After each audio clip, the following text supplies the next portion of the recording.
Hello everyone and welcome to the Man City vs Liverpool preview video. Today we'll be giving our predictions for the match on Sunday. I am here with Alex and Siggy once again. Good to see you guys. How you doing? I'm depressed. Fair enough. I'm doing good, man. Humbled Man U fan. Shut the fuck up. Predicting Man City over Liverpool game. That should be interesting. Yeah, two least favorite teams on the planet, but it's fine. It's fine. Which one would you say is your least favorite team? Oh, Liverpool. Liverpool? Man City are a recent thing. Like, it's Liverpool's that one long time ex that won't get out your life and you've always hated for an extremely long time. Man City's the recent fling that just won't stop stalking you and telling you about all their new kills that they got. So, and then you've been unsuccessful ever since that fling, and now you just hate it. So it's a real problem. So yeah, not the best comparison, but you get it. Okay. So going into the game, Liverpool are currently second with a game in hand. This is because Southampton's top. They played an extra game. They're tied on points, but they have 2 extra goals. Man City are currently 10th place. 3 wins, 2 draws, 1 loss. Not really looking great for Man City. It's kind of rare to see them that low in the table. I mean, if you're excluding like anything before like 2007, but yeah, it's a weird one. They're at home. I don't think it really gives them that much of an advantage because there's no fans, of course, and they also have a couple. Well, Liverpool have the Van Dijk injury, and I think Fabinho's still out, whereas City are kind of dealing with, the lack of strikers right now. So, what do you guys think? Me personally, I think City might take that game just because I just don't feel like Liverpool are as strong defensively. I'll say they've conceded 15 goals this season, which that's unheard of for a team like Liverpool in recent seasons. Half of them were just from the one game against Villa. Even the record still applies, and it's against Villa. With who? Like, they have dead players. And then you have Man City, who I don't think their defense has been that great, but they have the best. They've conceded the least goals in the Premier League, which is 8. That shows how bad the defense has been. Mm-hmm. The defending has been in the Premier League. But Liverpool have Jota. He's been a really good signing. He's on form. I think he'll start. I think they'll start Firmino, Salah, Mane, and Jota. That's what I believe they'll go with. But I honestly believe this Man City, but the thing is about City too, they struggle scoring goals. They've only scored 9 in the Premier League. They struggled against West Ham, against Leeds, even against Arsenal. I'll say they struggled. To be honest, they only beat you guys 1-0. I was looking at Liverpool's last 4 games in the Prem, and they've scored 2 goals in all 4 of those games, right? Like for every game, essentially. Mm-hmm. So I mean, they're gonna score no matter what. I feel.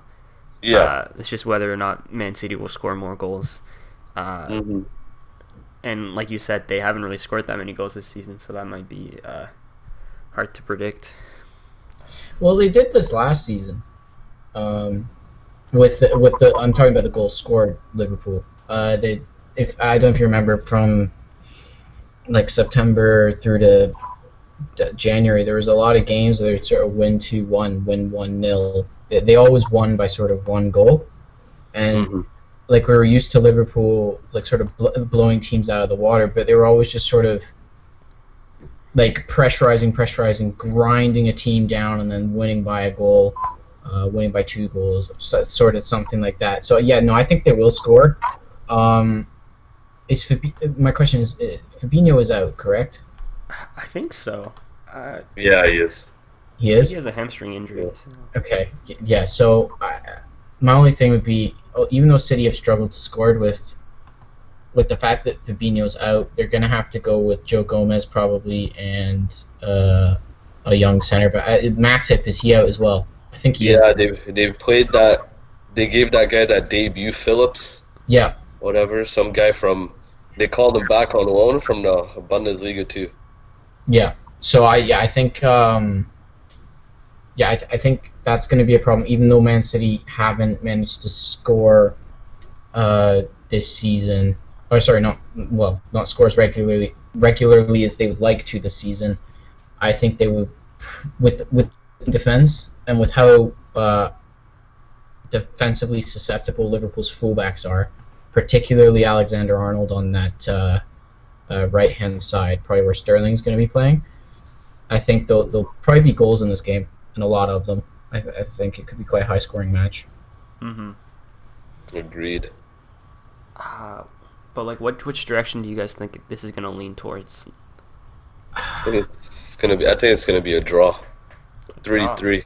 3-3. I don't think Yeah. it'll be a draw, to be honest. I think there's just gonna be one winner. One team's gonna show up. I think the problem is like Man City's team on paper looks disgusting. It looks really good. Yeah. It is.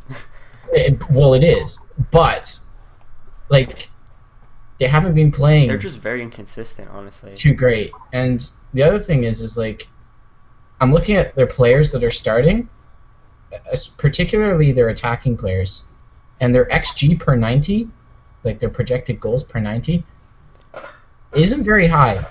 Like none of them, like other than this season Aguero's barely played, so I discount him, but because his stats are quite low as well. But yeah, the one with the highest XG is Fernan Torres, and he hasn't scored, and he's got 1 assist. Yeah. XG per 90, sorry. And the rest of them, like Kevin De Bruyne and Phil Foden, their 2 attacking midfielders, are actually the ones. And Raheem Sterling, of course, they're the ones that are most likely to get on the score sheet. Whereas if you compare it to Liverpool with the likes, especially Mane has like almost a very high XG per 90, and so does Jota, and they're both higher than any player who plays for City at the moment. Yeah. So and what I'm trying to say is they're performing to their expected level, whereas the City players I don't think are at all. I don't know if that's the system or what's wrong. Yeah, I agree. For me, like De Bruyne, I love De Bruyne. I think he's the best player in the Premier League, but he hasn't been as good this season in the Premier League. Like he's been decent, but I just feel like I don't know. Maybe it's the playing with Foden. I don't know. His form hasn't really taken off, is what you're saying, Yeah, right? I feel like he had a much better partnership with David Silva, and I guess he's just getting used to playing with Foden week in, week out, because Foden wasn't a starter. Like, he played sometimes, but you got what I mean? Now, like, that's his partner in midfield, Yeah. Like, for example, like Foden, I don't know, man. Foden's good. Like, I like him. I think he's really good. Yeah, I agree. But I don't know. It's weird. Like, you watch City, I don't know how to describe it. It's like something just isn't clicking. Like, you know those 2 seasons where they, like, especially when they did the quadruple. Yeah. Yeah. Or, well, I don't know if you count the Community Shield, but they did the domestic treble.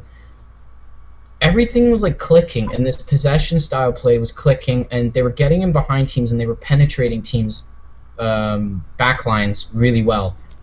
Now, maybe it's just because they don't have someone like David Silva to take off the creative load on De Bruyne. They don't. Also, I don't know why they got rid of Sané, but they don't look like they get behind backlines very well. Like against Leeds, for example, which is probably one of the most open games I've ever seen.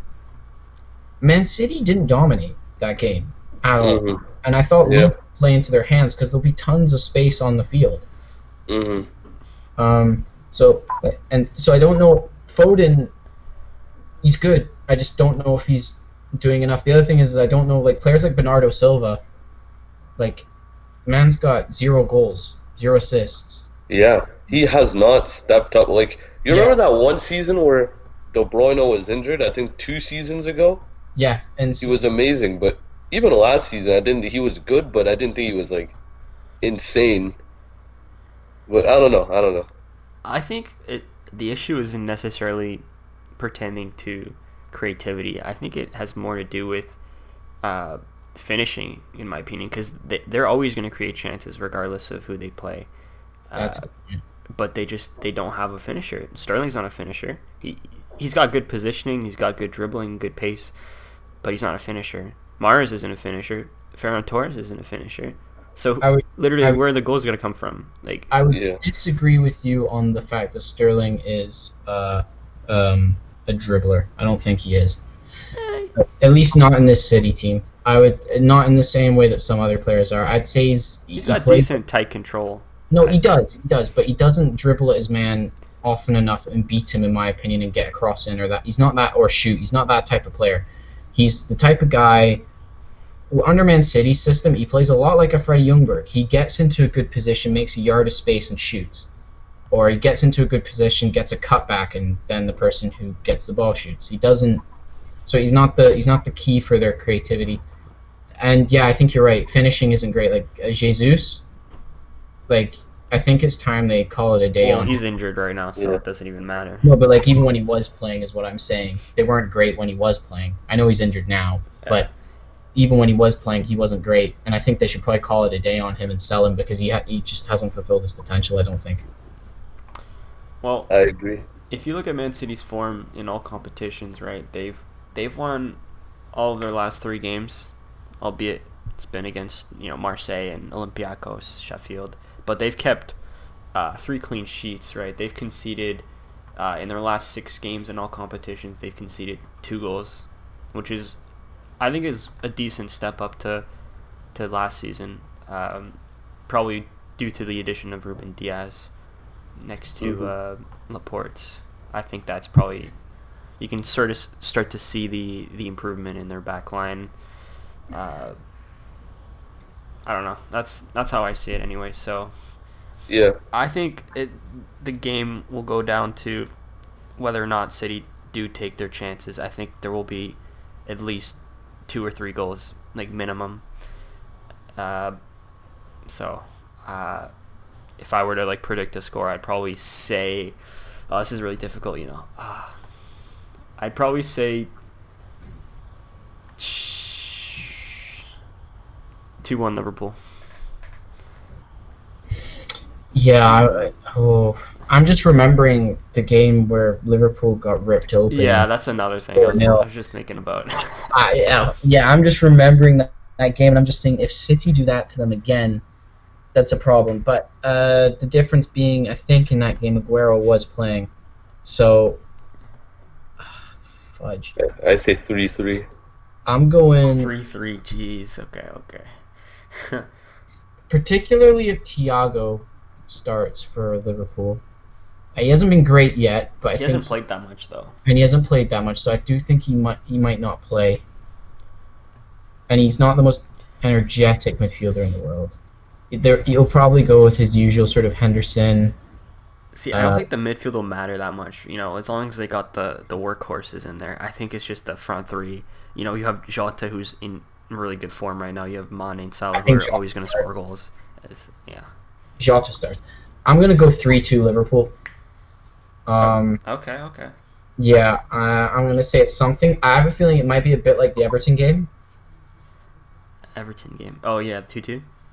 Yeah, but... that one was pretty controversial, too. Yeah, I know. I have a feeling it'll be a bit like that, but Liverpool will sneak it in the end because they tend to do it in big games. So I'm going to go 3-2. They've done that a lot recently, I've noticed. They've had a goal disallowed, and then they've gone to score a goal 5 minutes later to win the game. But, okay, we're saying 3-3, Siggy, 3-2, Alex, and then I'm saying 2-1, Liverpool. All right, cool. Anything else you guys would like to add? Can I just say I jinxed Man United's result against Arsenal? And I'm now fully deserved. Yeah, shut up. I just want to get this out there for those of you listening. I'm fully on the Ollie out brigade. He's been converted. I have been converted, and even if we win against Everton, I still want him gone. But now that he is lost to Arsenal and everyone's calling for his head, we will probably go and beat Everton 4-0. Hope you guys draw, or like... Yeah, no. Can we just get rid of him? For God's sake, man. You finally joined on the Ollie slander. I love it. No, the thing is I like the reason I told you this guy, you guys last year. The reason I liked him is I liked his signings. I liked the way he was thinking with his signings. The only one I didn't like was Maguire. The rest of them I liked.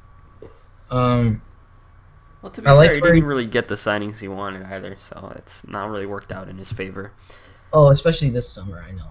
But like the signing of Fernandez, for example, I was like, yes, that's what we needed. We needed that. I liked it. And the targets he was going after in the summer, or supposedly going after, I was like, yes, we need him and we need him. So I like where he's going with this. He clearly sees where our issues are. Whereas under Jose at times, I was like, Jesus Christ, my guy, do you even see what's going on the field? Like, for example, like I feel like a player like Alex Tellez is definitely an Ollie signing because he's noticed that Shaw's not good at fullback. We need a better crosser from fullback. Tellez is the right guy. So like I feel like those signings, but I feel like the signing of Cavani was not an Ollie signing. No, I don't think I don't think Van de Beek was a Ollie signing at all. And who else we got? We got Tellez. The two kids I think were probably signed by the youth. Like Nicky Butt probably inputted and said, "Look, we've done some scouting. We like these two." Right. For the youth team. But yeah, it's like. But yeah, no, I'm on the Ollie Brigade because although he does make good signings, I think he might make a good technical director somewhere, honestly, with the way he seems to look at players. I wouldn't, however, want... he doesn't get enough out of his players tactically for me. Like, when you look at a coaching a team, do you go, he's getting the most out of the squad? And for me, he's not getting the most out of the squad. The squad is way better than where it is. I mean, he should be finishing in the top 6 at least. So yeah, like Arteta at Arsenal, he's getting a lot out of his squad. To be honest, I think. All right. Well, if anything does happen after the Everton United game, we could probably post a video on the topic if he does get sacked, and we can talk about possible candidates to replace him. But back to the preview. So I think we'll wrap it up there. If you enjoyed, please like, comment, subscribe. And stay tuned next week for the next week's Matchday preview show.